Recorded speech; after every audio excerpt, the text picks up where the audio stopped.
और हमें आदत पड़ गई थी अब काफ़ी हफ्तों से कि 70-72 की रेंज में ब्रेंट को देखने की, और तमाम खबरों के बाद भी इससे ज़्यादा नहीं बढ़ रहा था। लेकिन अब जिस प्रकार से ओवरनाइट डेवलपमेंट्स हुए हैं, हमने देखा कि तकरीबन 5% तक के मूव्स देखने को मिले थे। अभी भी आप देखें तो कच्चा तेल ऑलमोस्ट आपको 2.5 से 3% ऊपर नजर आएगा।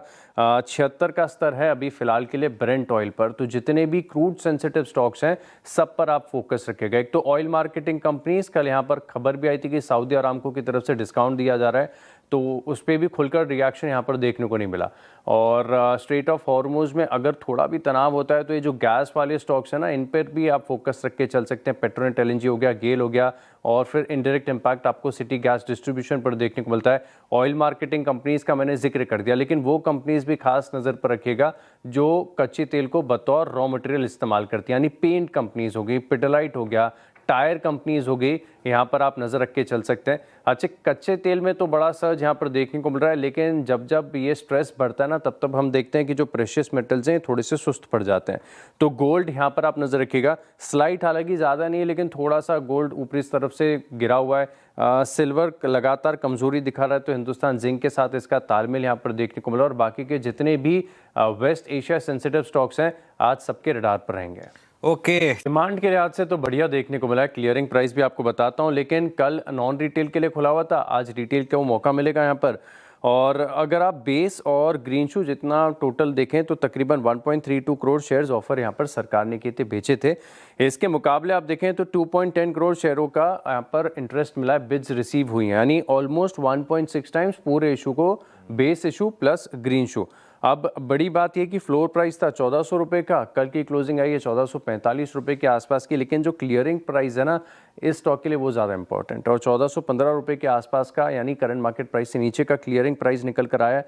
डिमांड तो काफ़ी बढ़िया, लेकिन क्लियरिंग प्राइस थोड़ा सा कम है। तो देखेंगे कि आज जो रिटेल सेगमेंट है इसकी तरफ से कैसा रिस्पॉन्स आता है। बिल्कुल देखते हैं। QIP के माध्यम से फंड रेजिंग कर रहा है, और कल क्लोजिंग के समय हम आपको बता भी रहे थे कि QIP आप देखें तो काफ़ी ज़्यादा सर्च कर रही है। बहुत सारी कंपनियां ऐसी हैं जो लगातार QIP के माध्यम से फंड रेजिंग कर रही हैं। अब आइडिया फोर्ज की बारी है, और यहाँ पर फ्लोर प्राइस जो है फिक्स कर दिया गया है 836 रुपये, राउंड फिगर मैं आपको बता रहा हूँ, प्रिसाइजली 835 रुपये 86 पैसे प्रति शेयर के आसपास है। हालांकि कंपनी इसमें 5% का डिस्काउंट भी ऑफर कर सकती है, जो कि एक स्टैंडर्ड नॉर्म है। लेकिन आइडिया फोर्ज यहाँ पर जो फ्लोर प्राइस है 836 है, कल की क्लोजिंग 841 रुपये के आसपास देखने को मिली है। स्टॉक अपने आप हाई से देखे टूटा हुआ है, लेकिन ऑफ लोज की रिकवरी भी इसमें देखने को मिली, तो इंटरेस्टिंग होगा, आइडिया फोर्ज पर नजर रहेगी। चलिए इंटर का डेटा यहाँ पर आपको देखने को मिला है, और इंटरग्लोब एविएशन जो ट्रैफिक डेटा आया है इसके लिहाज से तो वैसे तो बताने की ज़रूरत ही नहीं है, अनडिस्प्यूटेड लीडर है भारतीय एविएशन मार्केट का। लेकिन मंथ ऑन मंथ अगर आप देखें तो जो DGCA की तरफ से डेटा निकल कर आया है, इसमें मंथ ऑन मंथ तकरीबन पैसेंजर ट्रैफिक में 9.5% की बढ़त है, 1.5 करोड़ का आंकड़ा यहाँ पर देखने को मिला है।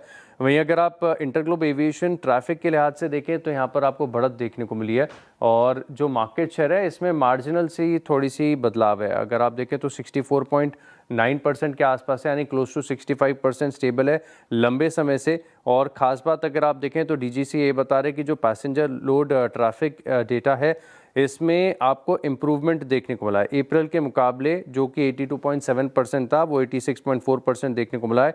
और हाईएस्ट ऑन टाइम परफॉर्मेंस जो एयरलाइंस के मुकाबले है, इसमें अगर आप देखें तो 0.36% के कैंसिलेशन है, 82.8% का आंकड़ा यहाँ पर देखने को मिला। वहीं स्पाइसजेट इसकी तरफ से अगर आप देखें तो इसकी बात ही क्या करनी है, अब तो स्टॉक लुढ़क कर 11.5 रुपये के आसपास आ गया, लगातार मार्केट शेयर लूज करता जा रहा है। वहीं InterGlobe aviation stable set of numbers यहाँ पर नजर आएंगे। यहाँ पर आप नजर रखिएगा, लगातार एक्सपेंशन की खबरें यहाँ पर निकल कर आ रही हैं, और कंपनी ने अब जानकारी ये बताई है कि अब वो 4 व्हीलर के पैसेंजर व्हीकल सेगमेंट में जो सीटिंग सिस्टम होता है इसमें एक जापान की कंपनी है ताइची एस, इसके साथ मिलकर JV करने वाले हैं। और JV के बाद अगर आप देखें तो छत्रपति संभाजी नगर में ये इन्वेस्टमेंट करेंगे। पूरी JV मिलकर 320 करोड़ का इन्वेस्टमेंट करेगी, जिसमें आप देखें तो उनो मिंडा की जो हिस्सेदारी है वो 93 करोड़ के हिसाब से होगी। और आगे जाके इस प्लांट से जो कैपेसिटी है almost 2.5 lakh units per annum की देखने को मिल सकती है। तो उनो मिंडा ये फोकस में रहेगा। बाकी EMS लिमिटेड यहाँ पर भी आप नजर रखिएगा, कंपनी छोटी है, 2200-2300 करोड़ के आसपास का मार्केट कैप होगा, लेकिन ऑर्डर विंस की खबरें यहाँ पर देखने को मिल रही है। एक L1 बिडर घोषित हुए हैं ये सुएज वर्क के लिए, कॉन्ट्रैक्ट की वैल्यू ठीक है, 158 करोड़ के आसपास है, तो यहाँ पर फोकस रहेगा।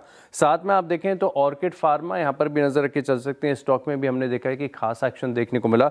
अब दरअसल आप देखें तो इन्होंने एक लाइसेंसिंग और सप्लाई अग्रीमेंट किया है, जहाँ पर ये एक रशिया की कंपनी के साथ कोलैबोरेशन करेंगे और फिर वहाँ पर एक ये दवा लॉन्च करेंगे। तो ऑर्किड फार्मा स्टॉक को भी रडार पर रखें। ओके, चलिए।